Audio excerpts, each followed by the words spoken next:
Olá, boa noite a todos, tudo bem? Sejam bem-vindos. Meu nome é Fábio Trambá, sou advogado, trabalho com contencioso tributário já faz muitos anos, né? Na verdade, 20 anos já, desde que eu era estudante de Direito. Fiz a faculdade de Direito, depois fiz especialização em Direito Tributário no IBET, fiz o mestrado na FADISP, trabalhando também com conceitos de Direito Tributário, e já fui assistente de segunda fase de OAB, primeira e segunda fase, mas uma atuação um pouco mais forte na segunda fase da OAB de tributário. Trabalho, então, bastante com processo, com direito tributário, e queria agradecer aí a gentileza de todos nesse nosso início aí da teoria geral do direito tributário. Eu queria começar com vocês, perdão, com o começo. O direito tributário, na verdade, o que acontece? Quando a gente fala em tributo, especificamente, o CTN tem um conceito, que a gente já vai ver, do artigo 3º. Agora, muita discussão se tem em relação com a autonomia do direito tributário, mas no passado, hoje em dia não se questiona mais. Na verdade, que o direito tributário ele foi se desenvolvendo, né, o tributo foi se desenvolvendo de acordo com o aperfeiçoamento do próprio Estado. Há muitos anos atrás, se você for fazer uma espécie de cronologia do direito tributário, você vai chegar praticamente em Adão, né? As pessoas, tanto que você vai ler texto de direito tributário, todo mundo começa a falar de uma determinada época, de um determinado fator, e aquelas questões engraçadas, quem tinha barba, aí na França, lá no século não sei quando, tipo 11, 12, era a tributação se dava pelo tamanho da sua casa no piso, né, no térreo. Então, a pessoa fazia um negócio pequenininho aqui, assim, primeiro, depois fazia uma torre, assim. Então, Júlio César, né, Júlio César conquistou a Gália e aí teve, inclusive, revoltas dos gauleses, praticamente em relação às imposições que seriam hoje, praticamente, imposições tributárias. Então, assim, o tributo não é uma questão nova, né? Evidentemente que não é. O que ele vem a se tornar, com o Estado moderno, talvez a principal fonte de receitas. E quando a gente fala de receitas, a gente está falando, na verdade, de uma questão que justamente se confundia bastante direito tributário com direito financeiro. Embora haja até a possibilidade de você estabelecer uma ligação entre tais disciplinas, a verdade é que o direito financeiro ele cuida das finanças, ou seja, depois que das receitas e despesas, ou seja, depois que você tem a parte tributária propriamente dita, ou seja, depois que você capta a receita, que pode ou não ser tributária, daí essas questões vão ser, esse dinheiro, né, vai ser verificado como vai ser gasto, por quem vai ser gasto, como, de que maneira, etc, etc. Que são aquelas questões que a gente vê de lei de responsabilidade fiscal, da Lei Complementar 101, de endividamento dos entes, discussões sobre novas fontes de custeio, de receitas, que infelizmente está na pauta do dia, né, tendo em vista a situação das finanças públicas. Então, assim, existe uma ligação bastante íntima entre os dois, mas eu gosto de dizer que o direito tributário é a porta para dentro, é da porta para fora, o direito financeiro da porta para dentro, ou seja, em relação à administração, a administração cobra tributos, então porta para fora. A relação dela com o sujeito passivo, com os súditos, né? Com os cidadãos, com as pessoas, com os contribuintes, a relação dela. E aí, essas são normas de direito tributário que se aplicam às relações. Uma vez obtido esse dinheiro, essa contraprestação, daí essas relações provavelmente serão regidas pelo direito financeiro. Então, por exemplo, a União, muitos impostos, né, muitos tributos, na verdade impostos, principalmente, uma cota vai para os entes federados. Aí. E essa cota é estabelecida no direito financeiro, não no direito tributário. Mesma coisa com o repasse de ICMS para os municípios. Né? O Estado tem a competência para instituir ICMS, cobra ICMS, mas repassa uma parte para os municípios que fazem parte daquela unidade da federação. Tudo isso tem uma ligação com o direito tributário, mas essa parte é de direito financeiro.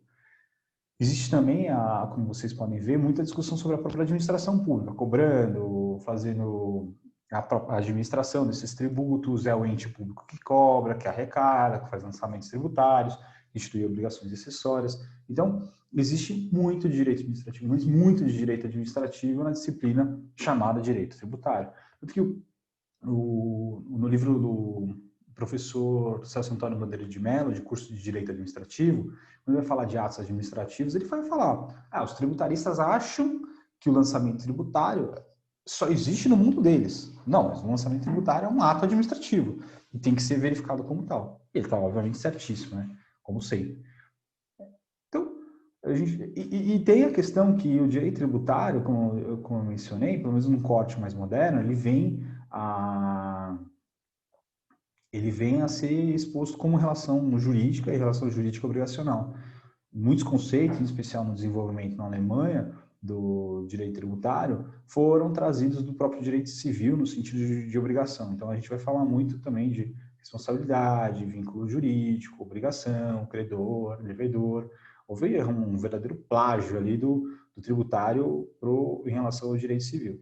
A gente já falou que tem ligações com o direito civil, ligações de direito com o direito financeiro, com o direito administrativo, tem ligação com o direito constitucional, no sentido de que muitas normas do Brasil, né, são relacionadas à Constituição. Também é verdade que o sistema federativo brasileiro traz diferenciações, né? Por exemplo, estados como Itália são estados unitários e o Brasil, a forma de estado é federalista. Então, isso traz uma complexidade do direito tributário e uma forma de lidar de forma diferente. Tanto que a questão da competência tributária é importante para a gente no Brasil e parece, aparentemente, até onde eu sei, tá? Eu não sou especialista nisso, no direito tributário italiano, no direito tributário francês, por exemplo, isso não é importante. Né? Até o termo, só para voltar um pouco ao assunto, o Brasil utiliza bastante direito tributário, né, tributário como termo, e alguns países, Itália usa direito tributário também, França acho que é direito fiscal, né, do droit fiscal, Espanha não sei, acho que utiliza financeiro e tributário, mas meu ponto é o seguinte, essa nomenclatura foi se adaptando conforme o tempo. No Brasil, em especial, depois do Código Tributário Nacional, aí começou a se falar muito em direito tributário e não mais em direito financeiro,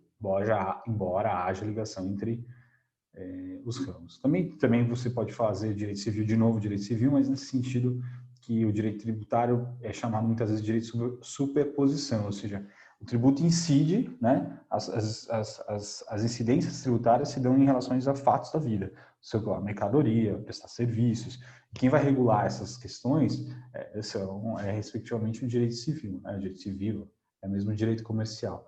Então, existe uma ligação muito forte do direito tributário com outros ramos do direito.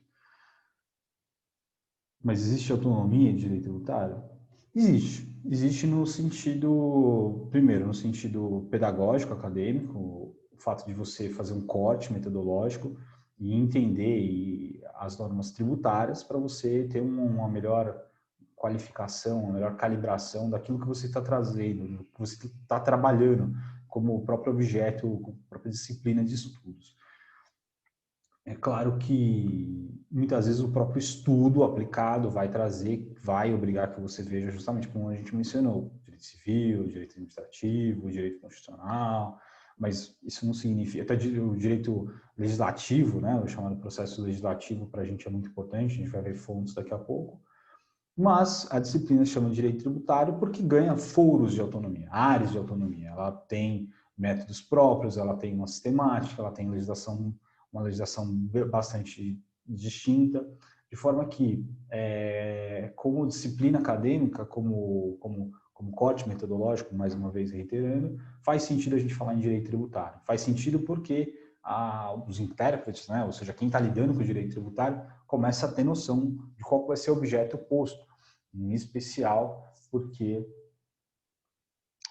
as regras de as relações jurídicas tributárias têm alguns princípios, que são princípios autônomos, embora evidentemente não possam contrariar outros do direito, como por exemplo a norma princípios do direito constitucional, ou mesmo até que é a própria soberania da Constituição, por exemplo, ou mesmo até em relação à própria uma teoria geral do direito, né, não prejudicar o outro, o venire contra factum próprio, né? O que é venire contra factum próprio?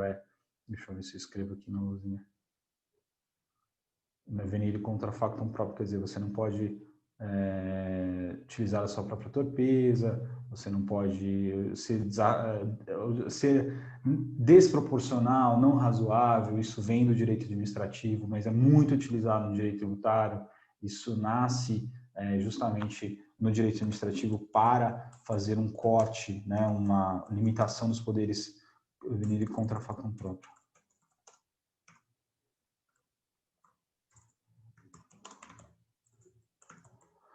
Contra, então, a proporção, quer dizer, toda a disciplina da proporcionalidade vem sendo trazida como uma tutela de interdição, ou seja, de limitação aos poderes estatais. Então, como a gente, o direito tributário mexe muito com a questão estatal, com normas estatais, ele é muito aplicado. Então, qual que é o meu ponto aqui? Vocês vão falar, então tá, o cara é louco, o cara não entendeu ainda qual que é a disciplina que ele está dentro. Não, entendi sim. A gente está falando de direito tributário. Só que quando a gente fala de tributo, pode ter sim acepções vindas do direito financeiro, vindas do direito, até direito contábil, né? Nem direito contábil, tem gente falando hoje de direito contábil, mas entre cruzamento de normas contábeis com tributárias,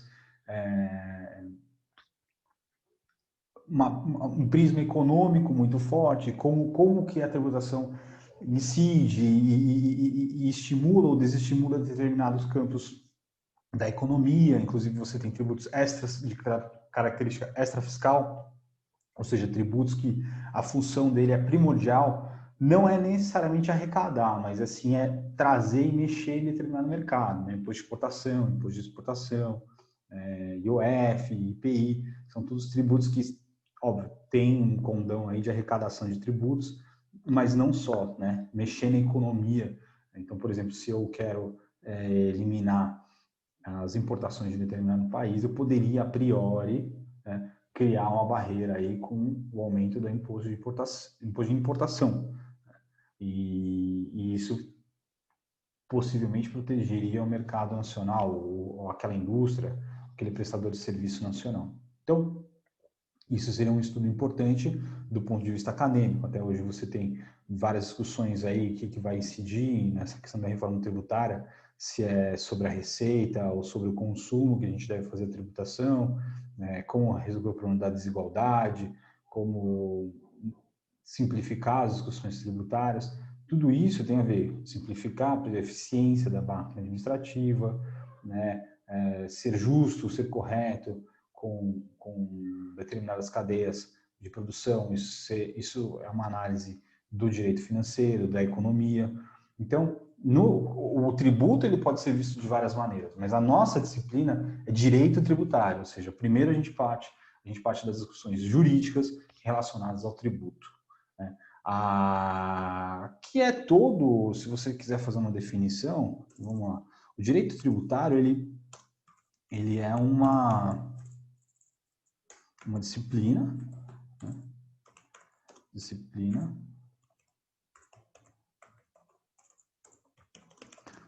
Do direito público que discute, que versa sobre as relações jurídicas cujo objeto é o tributo, tanto em relação, né, em relação às obrigações principais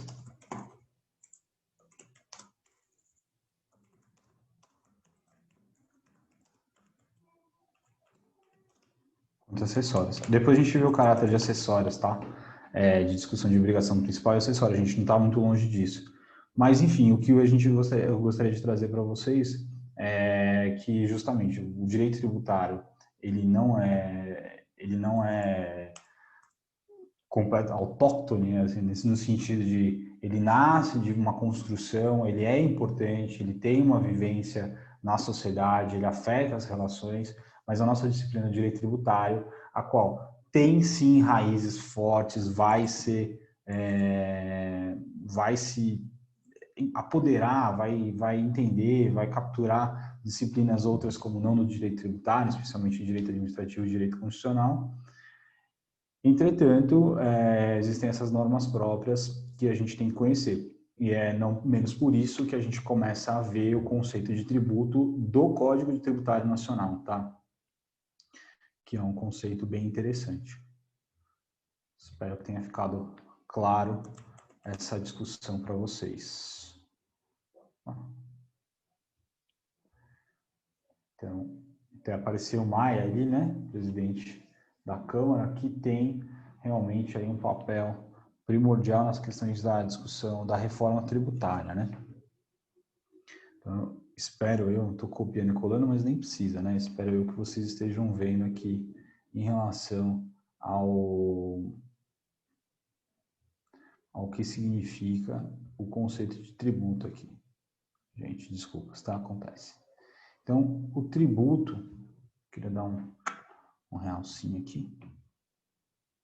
Tá ficando pior, né, gente? Então, vou parar. Tributo é toda prestação pecuniária compulsória em moeda ou cujo valor nela se possa exprimir, que não constitua sanção de ato ilícito, instituído em lei e cobrada mediante atividade administrativa plenamente vinculada. Então, aqui a gente tem aí o Código Tributário Nacional, ele foi feito por uma comissão na década de 60, né?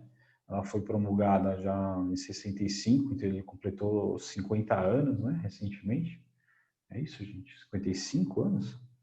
Não sei mais. Agora não dá para fazer conta assim. Então, é um velhinho que sofreu algumas alterações, mas ele é um diploma que se sustenta bastante. E o Rubens Gomes de Souza foi o grande, o pai realmente do Código Tributário Nacional, e o cara era muito bom.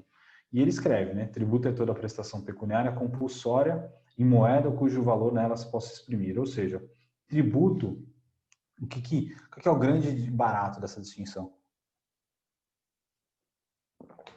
Tributo se paga em dinheiro, tá? Não se paga com o corpo, não se paga com trabalhos forçados, não se paga, por exemplo, com serviço militar obrigatório, não pode enquadrar esse conceito de tributo, porque tributo é toda a prestação pecuniária de dinheiro, né, compulsória. Então, compulsória a gente já fala mas em moeda ou cujo valor nela se possa exprimir. Você tem, mas vou limpar aqui, tá, gente?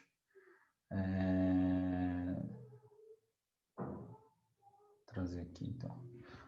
Veja, a questão do moeda cujo valor nelas possa exprimir, muitos entendem como pleonástica, redundante essa redação, já que se é prestação pecuniária, já é em dinheiro, e dinheiro se transaciona mediante moeda. Agora, parece ser um realce interessante para não haver essa troca, né, essa permuta, eventualmente prestação pecuniária, como algo que poderia ser mensurado em dinheiro. Então, entrego vasos e isso teria um valor pecuniário. De qualquer forma, a grande maioria da doutrina vai falar que é redundante essa redação, no sentido, se é pecuniária, não precisa colocar em moeda. Ou cujo valor, né, em moeda, ou cujo valor nela se possa exprimir, parece, existe, eu acho que é a melhor explicação, tá? Que lá, o CTN, como mencionei, é da década de 60, então, né, as coisas eram diferentes. Imagina vocês que até a década de 90 a gente tinha orelhão de ficha, né? Então, os pagamentos, as relações eram bem diferentes na década de 60. Não tinha internet banking, gente. Vocês são bem novinhos, tá? Só situando. Eu também não sou da década de 60, mas eu posso pressupor que não existe.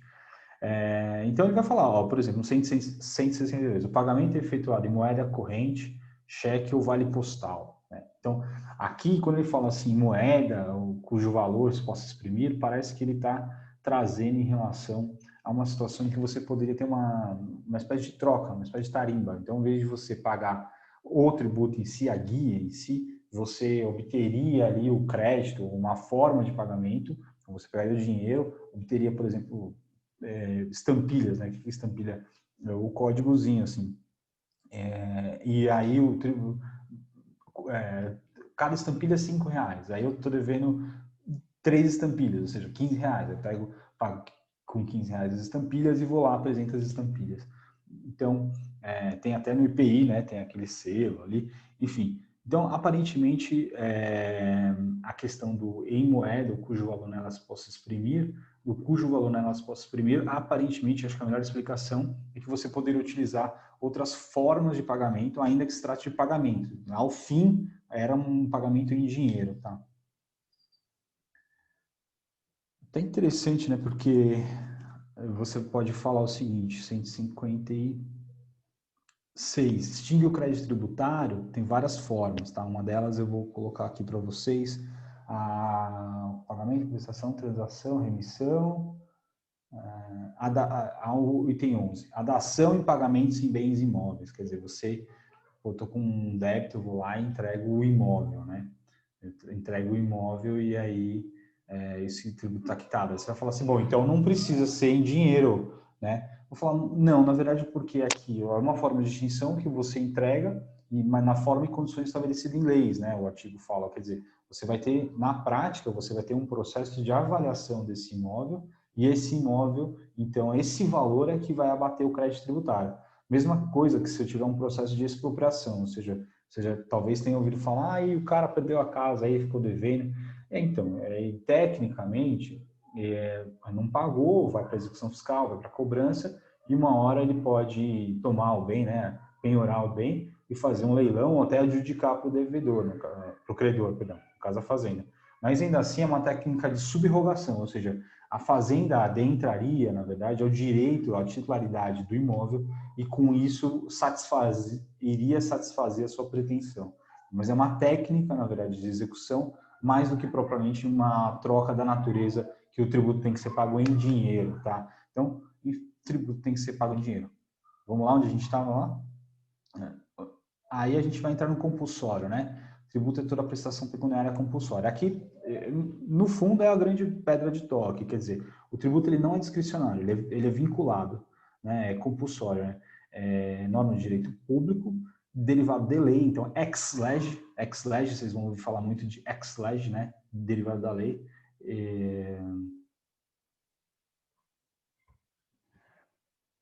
Derivado da lei, em que você... Deixa eu ver se eu consigo escrever aqui, gente.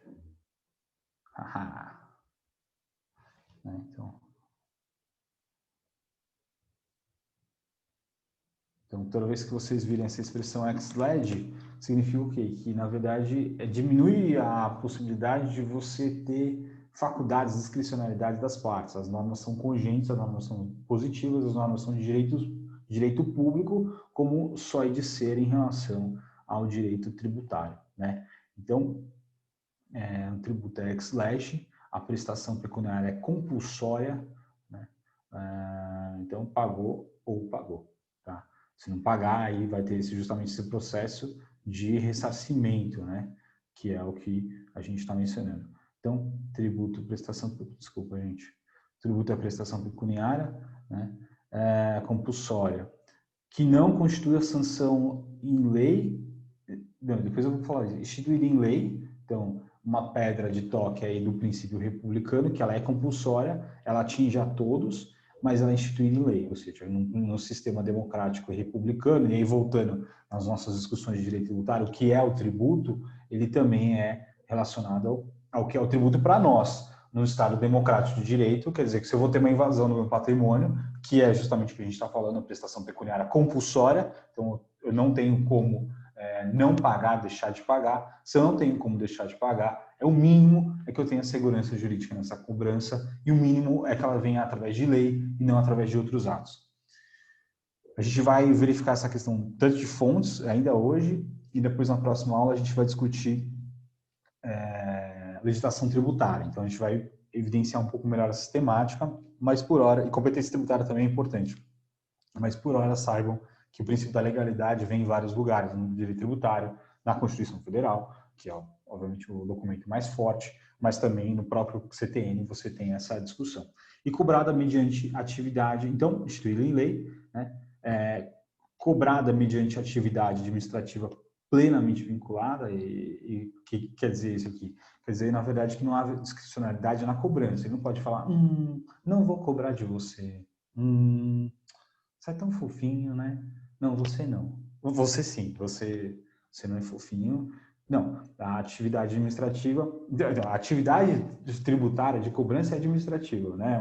Uma função administrativa, que é os órgãos imbuídos, eles têm as suas competências, suas funções, e essas funções são exercidas. No caso, se apareceu lá, se atingiu, o fato atingiu em lei, tem, portanto, a necessidade de se fazer o pagamento, a pessoa ou faça ou segue o processo de cobrança, e o processo de cobrança é plenamente vinculada, que na prática quer dizer, ele não é discricionário. E finalmente, então, a gente passou aí por todos os principais conceitos, menos o último, que é talvez um bem interessante, que não constitua, sanção de ato ilícito. Também um pouco redundante, mas ele quer dizer que multa não é tributo. Multa não é tributo. O ato ilícito é aquele ato antijurídico, aquele ato que o próprio sistema reputa como incorreto, inexistente, e a forma de se punir é através da sanção. Ficou um pouco pleonática a minha frase, né? Mas é no sentido de que se a pessoa faz alguma coisa errada, reprovável, então ela tem que sofrer as sanções, e essa sanção não é tributo. A multa não é tributo. Na verdade, quando você vai discutir a obrigação acessória, lembra que eu falei que a gente ia falar? A gente tem a obrigação tributária principal, quer dizer, o tributo em si, e a obrigação acessória, que é relativa a fazeres ou não fazer, a abstenções, né? Quer dizer, eu tenho que entregar um documento, sou uma empresa imune, por exemplo, sou uma sociedade imune, então eu não tenho que pagar tributos, mas eu tenho que entregar a minha declaração. Então ela é obrigada, tem obrigações acessórias, né?